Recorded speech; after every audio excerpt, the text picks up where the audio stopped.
예, 안녕하십니까. 오늘은 이제 리노공업에 대해서 말씀드리도록 하겠습니다. 자주 제가 리뷰를 드리는 종목입니다. 한 종목만 리뷰를 드리는 경우가 이제 쉽지 않은데요. 이제 오늘 같은 경우에는 뭐 주가도 주가이고, 또 관련된 내용이 있기 때문에 좀 말씀을 드립니다. 최근에 리노공업 같은 경우에는요, 작년에 급락을 모두 회복한 수준으로 이렇게 반등이 나왔습니다. 그만큼 이 회사는 역대 보더라도 출렁임은 있지만은 지속적인 성장을 해왔고, 어, 가장 이제 주춤했었던 2015년부터 2018년도 요 사이에도 강한 횡보를 하면서 주가를 끌어올린 그런 대단한 기업입니다. 어쨌건 느리지만은 결코 느리지 않는 그런 종목이기도 합니다. 반드시 알아야 될 종목이기도 하고요. 아시다시피 이제 이 종목 같은 경우에는 테스트 소모품 같은 것들을 제조하는 어, 테스트 장비 업체라고 보시면 될 것 같습니다.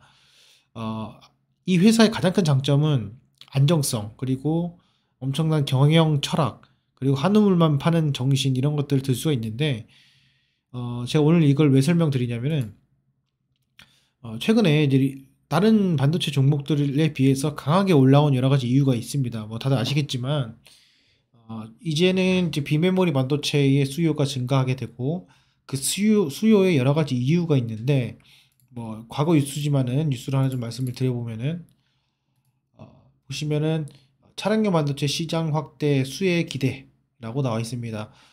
최근 이슈가 되고 있는 그 AI 관련된 차량용 반도체, 그리고 자율주행, 그리고 애플카, 이런 등등의 이슈가 2년 전에 있었습니다. 2년 전에 있었는데 그게 좀 이제 가시화가 되는 그런 모습을 하지 않나, 이런 것에서 힌트를 얻을 수 있지 않을까라는 생각을 들었고요. 어, 성장하지 않는 시장 중에서 유일하게 성장하고 있는 것이 반도체 시장 중에서 유일하게 성장하는 것이 이 차량용 반도체라고도 예전에 말씀을 드린 바가 있습니다. 이제는 단순하게 값싼 그런 반도체가 아니라 반드시 필요하고 몇 배 더 많이, 몇십 배 많이 더 필요한 차량용 반도체가 이제는 필요하고, 그걸 어떻게 패키징 하느냐가 더욱더 중요하다, 이렇게 좀 말씀을 드렸습니다. 그중에서 리노공 같은 경우에는 뭐 목표가가 이렇게 올라갔지만은 차량용 반도체 시장 확대에 대한 내용이 있습니다. 그래서 왜 그러냐 이제 보시면은 아시겠지만은 소켓 수의 수요 증가도 있지만, 뭐 차량용 반도체를 주로 좀 말씀을 좀 드려보도록 하겠습니다. 여기 보시면은 검사용 프로브와 반도체 검사용 소켓, IC 테스트 소켓이죠. 요게 이제 의료기기 쪽으로 했다가 이제 반도체 쪽으로 성장이 되면서 국산화에 성공을 했습니다. 그래서 리노 공호 자체는 이제 1980년대 테스트를 했고 점유율 1위입니다. 그래서 어디든 뭐 내노랄 기업은 다 이걸 쓰고 있다, 이렇게 보시면 좋을 것 같은데, 예전에는 이제 메모리 분야였었는데 최근에 주력 제품이 상대적으로 영향이 제한적인 비메모리 향으로 증가를 하게 되면서 전체적인 포트폴리오 자체가 상당히 좋아졌다. 이걸 왜 설명드리냐면, 그렇다면 앞으로 패키징 사업과 그 다음에 차량용 반도체를 진행하고 있는 업체, 그리고 패키징을 하는 업체들이 상당히 조금 좋은 퍼포먼스를 보일 가능성이 크다, 이렇게 말씀드립니다. 왜냐면은 요게 이제 수요가 많이 늘어날 것을 예상을 하기 때문이죠. 이게 쭉 나와 있고요. 그리고 보시면은 쭉쭉 보시면은 주력 고객사인 퀄컴이 관련된 그 퀄컴 차량용 반도체를 채택함에 따라서 소니가 거기에 대한 차량용 반도체 수주가 늘어날 것이라고 기대를 하고 있다, 이런 내용이에요. 그래서 결국에는 간접적으로 증가를 하지만은 기초적인 그 검사부터 그 소모품이 증가하고 있는 모습을 좀 보여주고 있다라는 기대를 하고 있기 때문에 조만간 이제 차량용 반도체에 대한 이슈도 나오지 않을까, 이렇게 개인적으로 생각을 합니다. 어쨌든 요거를 좀 보시면은 사업의 내용도 있겠지만은 주요 서비스를 보시게 되면 의료기기 쪽에 하나 있고요. 그리고 아까 말씀드린 초음파 프로브는 예전부터 있었고, 지금 여기 보시면은 반도체 인수 회로 기판의 정기적 불량 체크하는 소모품, 요게 하나가 있고요.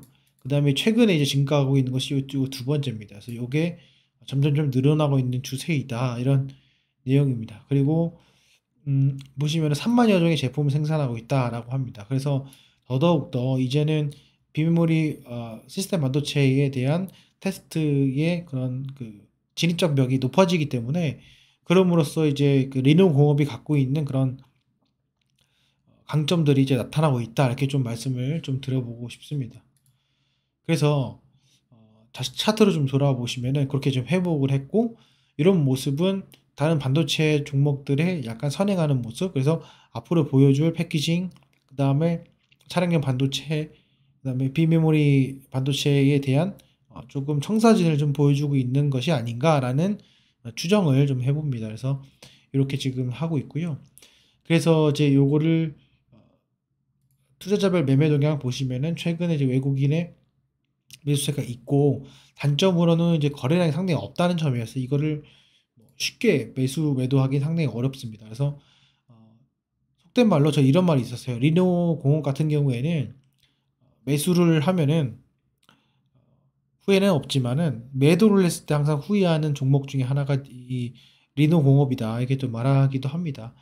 물론 이제 뭐 여러 가지 그 악조건들이 있었지만은, 그래도 직전 고점을 넘지 못하고 지금 횡보하는 모습이지만, 상대적으로 편차가 적으면서 장기 투자하기 상당히 좋은 종목 중에 하나다. 그리고 기업 분석을 좀 보시게 되면은 회사의 그 아이덴티티가 확실하게 보여주는 종목 중에 하나입니다. 그래서 요거는 최대 주주 지분도 30% 넘고요. 그리고 항상 이 회사는 일정한 부채 비율을 유지하고 엄청나게 많은 유보율을 확보하고 독점과 상당한 기술력으로 강력한 영업이익률을 확보하는 종목, 그리고 꾸준한 매출액 증가를 보이고 있는 종목이에요. 그래서 이 회사 같은 경우에는 상당히 반도체 관련된 종목을 투자하시는 분에게는 반드시 알아둬야 될 종목, 그리고 정말 조금씩 조금씩 매수를 하면서 장기 투자로 봐도 괜찮은 종목 중에 하나라고 저는 개인적으로 생각을 합니다. 그래서 이 점 여러분들이 참조하셔가지고 투자하시는데 조금이나마 도움이 됐으면 좋겠습니다. 추가적으로 궁금하신 사항 댓글 달아주시고요. 그리고 이 리노공업을 말하면서 사실 차량용 반도체에 대한 이슈를 나온 게 1월 초입니다. 그리고 작년 10월에서 12월 사이에도 차량용 반도체에 대한 내용들이 나오고 있습니다. 그래서 저는 개인적으로 그런 관련된 테마와 함께 여러 종목들이 테마군을 형성해서 한 번 더 슈팅을 줄 수 있지 않을까라는 생각을 좀 해봅니다. 그래서 이 점도 참조하시고 투자하시는데 조금이나마 도움이 됐으면 좋겠습니다. 예, 오늘 영상은 여기까지 하겠습니다. 감사합니다.